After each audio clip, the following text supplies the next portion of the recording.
ঐশ্বর্য সমগ্রস্য বীর্য যশ মাধুর্য শ্রী জ্ঞান বৈরাগ্য শৈব সন্ধান ভগবতী মনা। মানে ঐশ্বর্য মাধুর্য শ্রী জ্ঞান যশ আর বৈরাগ্য, ভগবানের এই ছটা গুণ পরিপূর্ণ তিনি ভগবান। চাঁদের 16 কলা, মানুষের 50 কলা মানে 50 গুণ, দেবতার 55 কলা, দেবতা শ্রেষ্ঠ বিষ্ণু 60 কলা, আর তার থেকে বেশি কলার অধিকারীকে তিনি হচ্ছেন কৃষ্ণ ভগবান 64 কলা। তার বিশেষ 4টা গুণ জানেন, সবার থেকে আলাদা। রূপ মাধুর্য, লীলা মাধুর্য, বেণু মাধুর্য,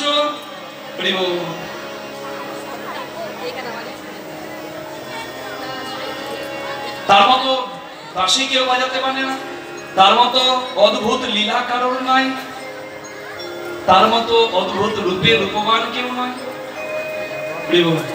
আর স্বরূপ মাধুর্য। তাহলে এই দেখুন ভগবানের 4টি বিশেষ গুণ। তাহলে ভগবান হচ্ছে 64 কলায় পরিপূর্ণ ভগবান। তাহলে এই যে ভগবান, যার কোনো কিছুর অভাব নাই, তিনি সর্বৈশ্বর্য পূর্ণ। তাহলে এই ভগবানের মধ্যে কি কি আছে দেখুন, ভগবানের নামটা লিখছি, আপনারা দেখুন কি আছে কি নাই। এই দেখুন কয়েরই আমি লিখছি। প্রথম টানেতে ব্রহ্মা আছে বিদ্যমান, দ্বিতীয় টানেতে বিষ্ণু করে অধিষ্ঠান, তৃতীয় টানেতে মহাদেবের বখানি, কুণ্ডলী আকারে আছেন আমার রাধা ঠাকুরানী, আদ্যা শক্তি মহামায়া রিকার 2 টান, এই তো প্রথম অক্ষর কয়েরই হইল বাখান। চন্দ্র সূর্য বরুণ পবন হতাশন, স্বর্গমর্ত পাতাল জুড়িয়া ত্রিভুবন, এই সব ধ্যানে যোগে জানিতে পারিয়া কৃষ্ণ নাম রাখেন গর্ব ধ্যানেতে জানি। তাহলে কৃষ্ণ নামে স্বর্গ মর্ত পাতাল সবকিছু বিদ্যমান, তার মধ্যে কর্ষণ শক্তি আছে, ভগবান পূর্ণ।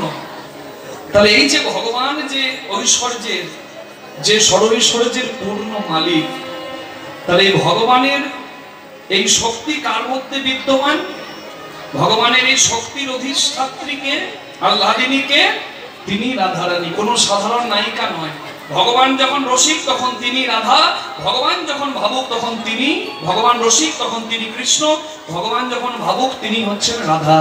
তবে আসি দেখাইল আপন স্বরূপ, রসরাজ মহাভাব 2 একই রূপ। আলাদা নয়।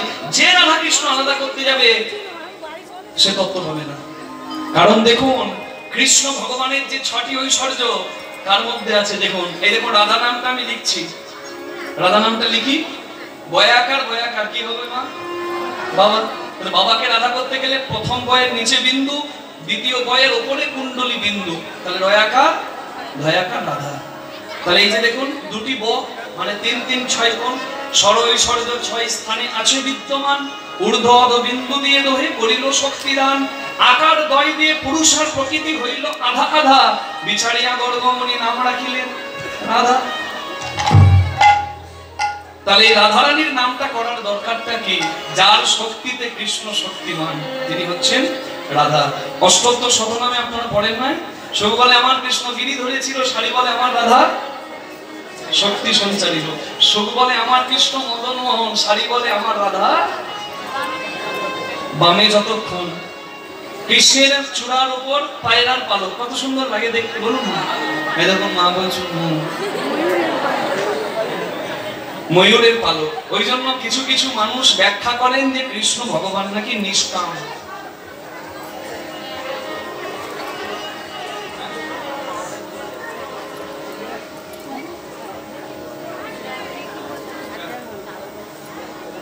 সবই তো গুণ আছে, এগুলো তো সবই গুণ, সঠিক জ্ঞান, দিব্য জ্ঞান, বিজ্ঞান, বিশেষ জ্ঞান, এগুলো সবই গুণ বাবা। সম দম তপ শৌচ খান্তি জ্ঞান বিজ্ঞান সবই গুণ। কটা বললাম? সবই গুণ।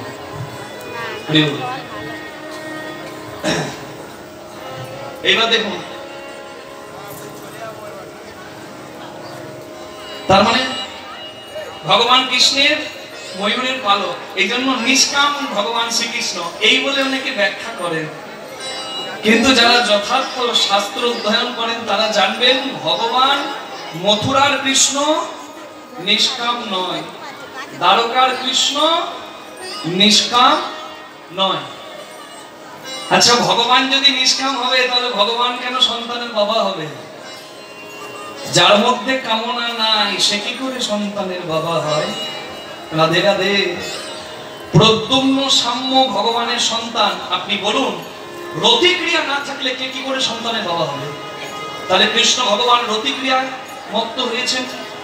তাহলে ভগবান শ্রীকৃষ্ণ তিনি কামনাময়, কিন্তু তিনি আবার নিষ্কাম। এটা আপনাকে অনুভব করতে হবে যে কোন কৃষ্ণ নিষ্কাম। মথুরার নয়, দ্বারকার নয়, কোথাকার? রাধা শনে যদা ভাতি তথা মদন মোহন অন্যথা বিশ্বমহপি স্বয়ং মদন রসবশ। ভগবান যতক্ষণ রাধা রানীর গুণে, গোপীদের গুণে গুণমান, অর্থাৎ গোপীদের গোবিন্দ, ব্রজের কৃষ্ণ, সেই কৃষ্ণ নিষ্কাম। নিতাই গৌর প্রেমানন্দে হরি হরি হরি বলে। গোবিন্দ ভজন যদি করতে হয়, দ্বারকার কৃষ্ণ, মথুরার কৃষ্ণকে ডাকার আগে, কুরুক্ষেত্রের মাঠে কৃষ্ণকে ডাকার আগে ভক্তি দিয়ে যদি ভগবানকে ডাকতে চাও, তাহলে প্রথমেই ভাগবত বলে দিচ্ছেন আরাধ্য ভগবান, ভগবানের আরাধনা করো। কোন ভগবানের? ব্রজের সতনয়, যে ব্রজের সন্তান মানে বৃন্দাবনের সন্তান। রমনা কাচি উপাসনা ব্রজবধূ বর্গের যা কল্পিতা। কারণ পৃথিবীর শ্রেষ্ঠ ভালোবাসা হচ্ছে ব্রজবাসীর কৃষ্ণ প্রেম। তাহলে রাধা কৃষ্ণের নাম করে সবাই লীলায় প্রবেশ করছি এই বৃন্দাবনে বসে, নাকি? তাহলে এখানে বসে আছেন, এটাও বৃন্দাবন। আর যে মথুরায় যমুনা পার করে আপনারা যান, সেই মথুরার পাশে সেটাও বৃন্দাবন। আর বৃন্দাবন ছেড়ে ভগবান কোনোদিন যায় না। তাহলে আপনারা বলবেন, যদি না যায় তাহলে মথুরায় গেল, দ্বারকায় গেল যে? ওই বৃন্দাবনের কথা ভগবান বলেইনি। ভগবান বলেছেন আমি বৃন্দাবন ছেড়ে যাই না। কোন বৃন্দাবন? ভক্ত যে মন্দিরে আমাকে রাখে, ভক্তের এই দেহরূপী হৃদয়রূপী বৃন্দাবন। প্রবক্ত দেহের সাধন করিলে কোন সে মরণ হবে, কোন রকমে যাজন করিলে কোন বৃন্দাবনে যাবে। নব বৃন্দাবনের নব নাম হয়, সকানন্দ হয়। কোন বৃন্দাবনে ঈশ্বর মানুষ মিলিত হইয়া রয়। আচ্ছা, মানুষ আর ঈশ্বর মিলিত হয় কোন বৃন্দাবনে? দেখুন সবাই পেয়েছেন, এখানে পরমাত্মা রূপে আমার প্রভু বিদ্যমান। তিনি আছে, আমরা আছি। কীর্তন শুনছেন, খবর এলো নিতাই কাকা নাই। সত্যি আবার সিরাকল নস্কর পাড়ায় নিতাই কাকা নয় কেউ নাই তো? হরি হরি। আমি ধরে নিন একজনের নাম অমুক কাকা নাই, তার ঘরে গিয়ে দেখছেন খাটে শুয়ে আছে, সবাই কাঁদছে, ভালো ভালো মানুষ ছিল। কিন্তু আপনি তাকিয়ে দেখছেন সব আছে, হাত পা চোখ নাক মুখ সবই তো আছে, তবুও সবাই কাঁদছে। নাই কি নাই? যে না থাকাতে নিতাই কাকার আর দাম না। তাহলে সে বিদ্যমান। কোন বৃন্দাবন ঈশ্বর মানুষ মিলিত হইয়া রয়। তাহলে এত সুন্দর মন্দির বৃন্দাবন, এটাকে আমরা নষ্ট করছি। হ্যাঁ, এই বৃন্দাবনটাকে অপবিত্র করছি না। কোন বৃন্দাবনে রস উপজয় সুধার জন্ম হয়, কোন বৃন্দাবনে বিকশিত পদ্ম ভ্রমর বসেছে তাই, কোন বৃন্দাবনে বিরজা বিলাসে তরু লতাচারী ভিতে, কোন বৃন্দাবনে কিশোরী কিশোরী শিলুক মঞ্জুরি সাথে।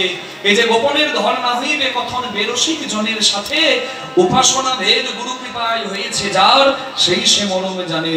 চণ্ডীদাস কয় না জানি তত্ত্ব, কেমনে হইবে পার। উচ্চ কুলে মানুষ হয়ে রয়েছ জনম, তবু কেন তোমাদের নিচু ব্যবহার। নিতাই গৌর হরি হরি হরি বল। তাহলে চলুন আজকে লীলার মধ্যে আমরা প্রবেশ করি। লীলা শুরু কোথা থেকে? ব্রহ্মাপুত্র ভৃগুমুনি যজ্ঞ করছেন।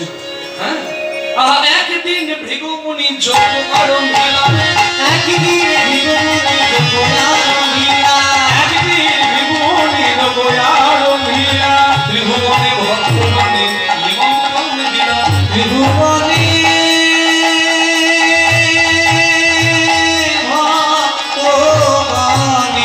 নিমন্ত্রণে দিলা, ত্রিভুবনে ভক্তগণে নিমন্ত্রণ দিলা। আনন্দ ধরে না, আনন্দ ধরে না, সবার আনন্দ ধরে, সবার আনন্দ ধরে না। নিমন্ত্রণের পত্র পেয়ে আনন্দ ধরে না, নিমন্ত্রণের পত্র পেয়ে হরি হরি ধ্বনি করে, হরি হরি হরি ধ্বনি করে, নিমন্ত্রণের পত্র পেয়ে হরি হরি ধ্বনি করে, নিমন্ত্রণের পত্র পেয়ে হরি হরি ধ্বনি করে, নিমন্ত্রণের পত্র পেয়ে হরি হরি ধ্বনি করে। আনন্দ ধরে না, আনন্দিত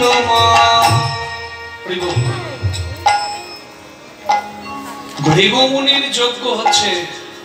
ভৃগুমুনিকে, ভৃগুমুনি হচ্ছেন সেই অহংকারী ব্রাহ্মণ মুনি, যিনি ভগবানকে পরীক্ষা করার জন্য ব্রহ্মা বিষ্ণু মহেশ্বরের কাছে দাঁড়িয়েছিলেন, পারেনি ব্রহ্মা, পারেনি মহেশ্বর তার পরীক্ষায় উত্তীর্ণ হতে, কারণ ক্রোধ দেখিয়ে ফেলেছিলেন। যার মধ্যে সংযম ভাব থাকবে না তাকে ভগবান বলে আমি মানি না। ক্ষীরোদ সাগরে অনন্ত নাগ শয্যায় ছিলেন শ্রী বিষ্ণু। ভৃগুমুনি গিয়ে ডাক দিলেন, আমি এসেছি। কিন্তু ডাকে সাড়া দিলেন না শ্রী বিষ্ণু। তাই ভৃগুমুনি এসে বলে, কপট ভেগদারি ভগবান সেজে বসে আছো, আর তুমি ব্রাহ্মণের ডাককে অবজ্ঞা করো। আজ তোমার আমি সব ঘুম ছাড়াবো।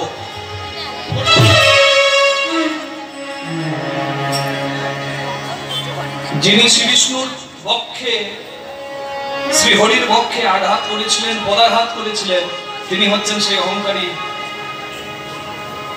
ব্রাহ্মণ মুনি ভৃগুমুনি। ঘুম ভেঙে যায় ভগবানের, বলে, হে ব্রাহ্মণদের, আপনি এসেছেন আমি বুঝতেই পারি না। তা সবাই বলে আমার বুকটা নাকি পাথর, কারণ আমি নাকি নিষ্ঠুর, যে আমার নাম করে আমি নাকি তাকে কাঁদাই। তা আমার পাথর হৃদয়ে আঘাত দিয়ে আপনার চরণে লাগেনি। এই কথাগুলো যখন কীর্তনের আসরে মাঝে মাঝে মুখ থেকে বের হয়, তখন মনে হয়, হে ঠাকুর, কত অহংকারী বানিয়েছ মনে। সামান্য কিছু টাকা উপার্জন হচ্ছে বলে অহংকারে মাটিতে পাটা পড়ছে না, আর যিনি জগৎ সংসারের মালিক বক্ষে চরণে আঘাত করে দিয়েছে, বলে ঠিকই বললেন, আমার ঘুমটা ভাঙালেন। মনিবর, আমার বুকটা তো সবাই বলে পাথর, আমার পাথর হৃদয় আঘাত দিয়ে আপনার চরণে লাগেনি তো? এই রূপ সত্তা দেখে কাঁদছেন ভৃগুমুনি। প্রভু, আমি অহংকারে এসে তোমার চরণে, তোমার বক্ষে পদাঘাত করেছি, জানি না আমার পাপের কি ফল হবে, কিন্তু আমি আজকে স্বীকার করছি, যদি ভগবান বলে কাউকে মানি, এই বিশ্ব ব্রহ্মাণ্ডের মালিক তুমি ছাড়া অন্য কেউ নয়। নিতাই গৌর প্রেমানন্দে। কি ভৃগুমুনি সেদিন মানলেন যে হরি সত্য, ব্রহ্ম সত্য, জগৎ মিথ্যা। এই জগদীশ্বর পূর্ণ শক্তিমান, তিনি সত্য। কিন্তু এখনো গ্রামে গ্রামে পাড়ায় পাড়ায় কিছু বিজ্ঞানীরা ঘোরাঘুরি করে। বাবা, আমি তো বিজ্ঞানী বলি, আমি মানুষ বলি না তাদের, কারণ তারা সব জানে। তারা কি বলে জানেন? যারা মালা তিলক করে হরিনাম করে, এই যে শিরাকল নস্কর পাড়ার হরিনাম কমিটি মানুষের দ্বারে দ্বারে ভিক্ষা করে সবার দেওয়া দানে এত বড় হরিনামের আয়োজন করে, এই হরিনাম কমিটি আর আপনারা যারা এসেছেন আজকে তিলক সেবা করে বা হরিনামের আসলে হরি কথা শুনতে, এই আপনাদেরকে তারা পাগল ভাবে। আমরা হরিনাম করি, যারা হরিনাম করে তারা পাগল। যাকে চোখে দেখে নাই তার নাম করছে পাগল নয়। ওই বিজ্ঞানীগুলো এটাই ভাবে। না, আপনাদের এদিকে বোধ হয় নাই, আমাদের ওইদিকে খুব আছে। এদিকেও আছে। আচ্ছা, তাদের জন্য একটা গান দোনায় মনে পড়েছে, গাইবো নাকি অনুমতি দিলে?